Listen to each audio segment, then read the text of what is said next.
soit vous allez à Londres. Ces 3 manuscrits contiennent presque toute la Bible, l'Ancien et le Nouveau Testament.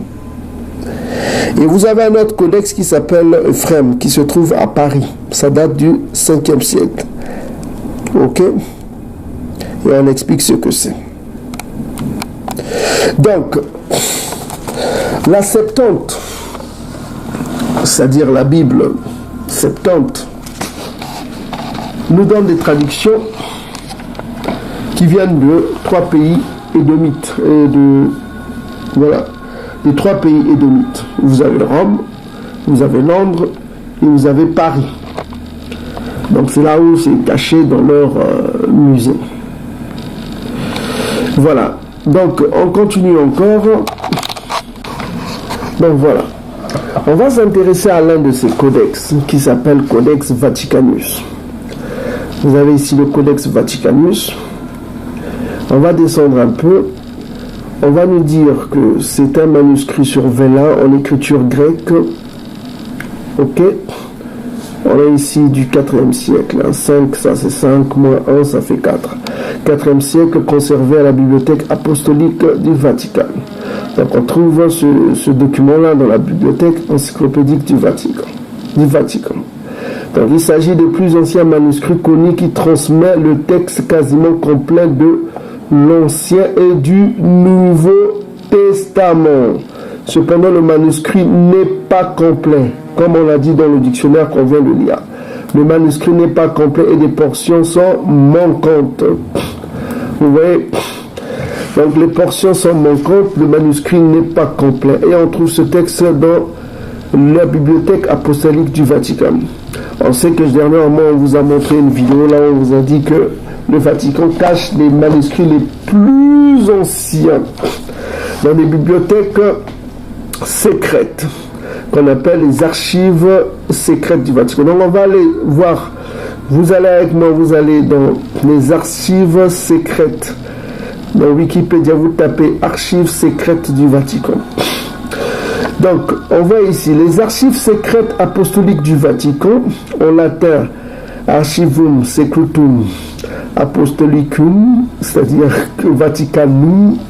Donc, sont les archives secrètes du Saint-Siège, contenant des actes et des documents, parchemins, manuscrits, volumes anciens reliés en cuir. On sait que l'ancien hébreu était écrit en cuir, cuir des animaux là, ou du bois, bulles et des bulles papales. Les bulles papales, c'est des ordonnances du papa. Ok.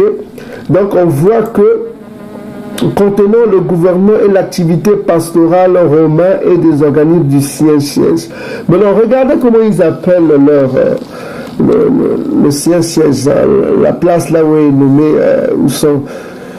Regardez, en tant que tel, les archives secrètes sont avant tout principalement au service de qui? Du pape et de sa curie, de son entourage. Donc, ces archives-là ne sont accessibles à personne. Donc, un gars comme moi, Nakekuna, Natuni Bango, vraiment, la ligne reçoit le document à Kalawana, Natanga, tout ça comme ça. Ils vont me regarder avec des gros yeux. C'est pas permis pour moi. Il y a une garde suisse là-bas qui va te rejeter, quoi. Voilà, quoi. Donc, tu n'as pas le droit. Même un grand journaliste, un président, fût-il le plus puissant du monde, n'a pas sa place là. Donc, on dit que ces archives secrètes sont avant tout au service du pape et de sa curie. Donc, il dit, c'est-à-dire du Saint-Siège. Regardez comment ils appellent ça, motu proprio. Motu, ça veut dire motu proprio. Ça, c'est une traduction. Eux, ils diront que ça veut dire le mouvement, tout ça comme ça. Mais ça, c'est des mots bantous, ça, motu. Motu proprio. Regardez vous-même. Regardez comme. Voilà, ils disent motu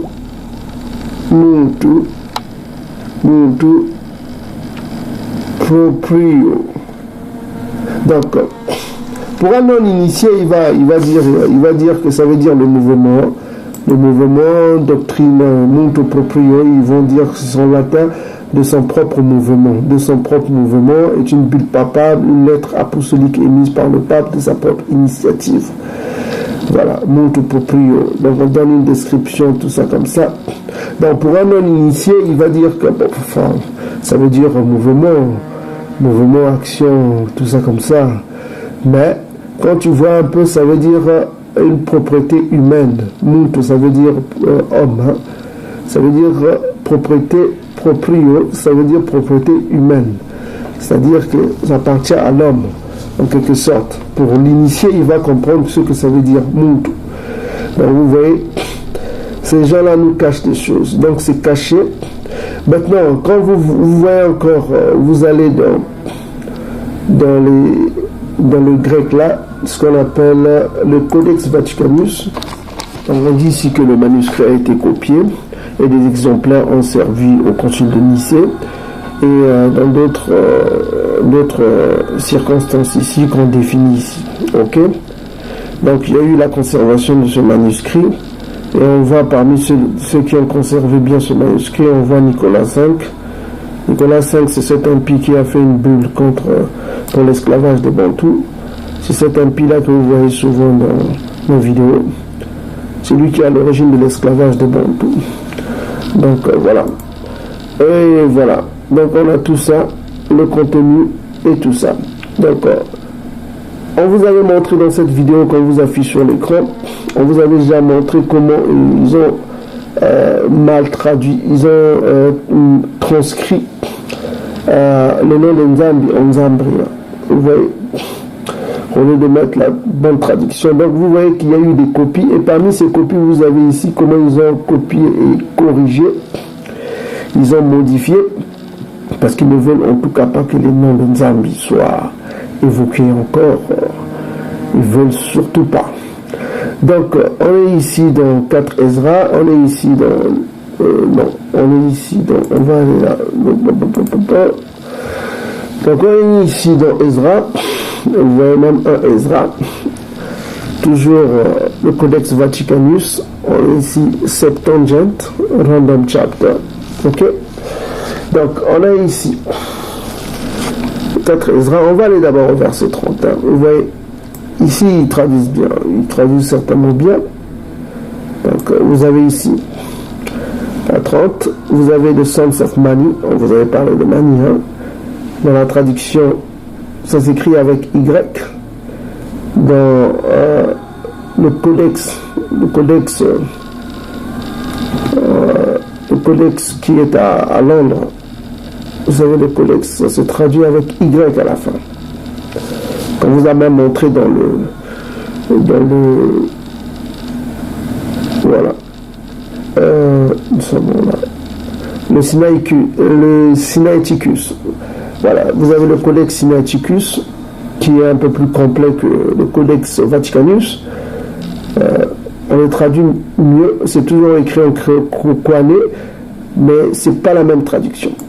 Donc vous avez ici Mani, et si vous voyez dans la traduction Vaticanus, voilà, vous avez là Mani 30, nous sommes au verset 30, et vous avez Mani ici, hein, parce que le V en grec, ça a le son du N. Hein. Le V en grec, ça a le son du N. Et quand vous allez à 34, voilà. 34,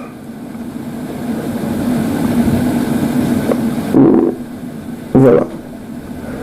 Vous avez ici Bani, tout ça. Et vous avez Nzambi ici. Regardez comment on écrit.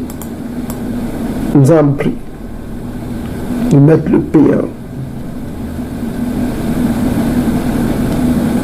Nzambri. Voilà. Pour ceux qui connaissent le Koine, vous voyez. Ça c'est le P. Et d'autres ont mis le son du R. Nzambri. Ok. Vous voyez comment eux ils traduisent ça. Ils ont mal traduit ça. Et ils ont fait exprès, ils ont ajouté le R pour tromper le peuple. Le traducteur du King James ont fait du bon boulot. Ils ont préservé ce nom-là, parce que ce nom-là devait se manifester à la fin du temps, pour que le peuple sache de qui il s'agisse. Ici, vous avez une Zambi. Dans ce vieux Bible, là, cette vieille Bible, vous avez une Zambi. Il est là. Voilà. Vous avez par exemple ici, au verset 30, 31 plutôt. Vous passez au verset 31. 31. Vous avez ici and the sons of Adi and the sons of Natus. Vous voyez Natus là comment ils écrivent ici. Et ici ils traduisent Naphos. Vous voyez, c'est pas la même chose. Ils traduisent Maphos. Ils utilisent le son F au lieu du son T. Au lieu de dire Mathus, ils ont utilisé Maphos. Vous voyez, c'est pas les mêmes traductions. C'est pas pareil. Quand on traduit une langue à une autre langue, ça modifie tout et ils ajoutent des choses qu'ils ne comprennent pas. Pourtant ici, si vous allez par exemple dans Matthias 33, si vous allez dans 33 ici, vous avez Matthias, c'est le T, hein, le T, et vous allez dans 33 ici, vous avez Mafias. Et l'autre T, ils ont le H, ils ont mis F. Ça veut dire Matthias, ils disent Matafias. Matafias. Donc là, ils ont gardé le T. Mais pourquoi le Natus, ils n'ont pas gardé le T? Le 31. C'est parce que ils ont modifié, ils ont changé l'origine du mot. Natus, ils sont Naphos. Donc ils ont changé tout par rapport aux originaux. Voilà. C'est pourquoi vous avez dans les traductions Isaiah devient Jesus. Ou bien Josué, il traduit Jesus. On va voir encore quelque chose si vous allez dans Deutéronome chapitre 6. La fameuse prière. Deutéronome chapitre 6. Là on dit Shama Isoleli, tout ça comme ça. La fameuse prière. Vous voyez ici, ils ne diront pas Shama, ils vont écrire à quoi? Quoi? Je vous avais dit dernièrement que en hébreu on ne prononce pas le Aleph est sourd et puis le Aïn. Vous avez parlé de ça, le Aleph et le Aïn c'est sourd. Et les Bantous ne prononçaient pas les voyelles parce que c'est une langue, l'hébreu c'est une langue consonantique, hein, comme on dit. Il y a plein de consonnes. Et les sons des voyelles ont été ajoutés par les Masoretes. Ils ont mis les dagesh, quoi. Ce qu'ils appellent les dagesh, c'est des points pour donner le son. Ce qu'on appelle le dagesh. Bon, pour donner le son. On vous fera une leçon. Donc, vous voyez ici, on dit à quoi? À quoi? Mais les Bantous disent quoi. Et d'autres disent à quoi? Comme ça. D'autres prononcent quoi. C'est entendre. Vous voyez, quoi. D'autres disent à quoi. Ils ont gardé à quoi. Quand vous allez chez les gars là, c'est plutôt le sens là. Ils ont des noms comme Aquala, Aquala, Aquala. C'est-à-dire Allah, c'est-à-dire Dieu quoi. Et là, écoute. Ça on vous parlera dans d'autres vidéos. Hein. Le nom Allah se retrouve beaucoup dans la langue chez les Bantous. Hein. Comme Mandé, la Manda, c'est la connaissance. Hein. En araméen, Manda. Et puis vous avez Ela qui veut dire Dieu. Et quand les Bantous pleurent en lingala, on dit Kol Ela, Kol Ela, Kol Ela, c'est-à-dire crier à Ela. Donc ça, on vous parlera ça d'autres. Et là, c'est l'araméen, donc des Babyloniens pour dire Dieu.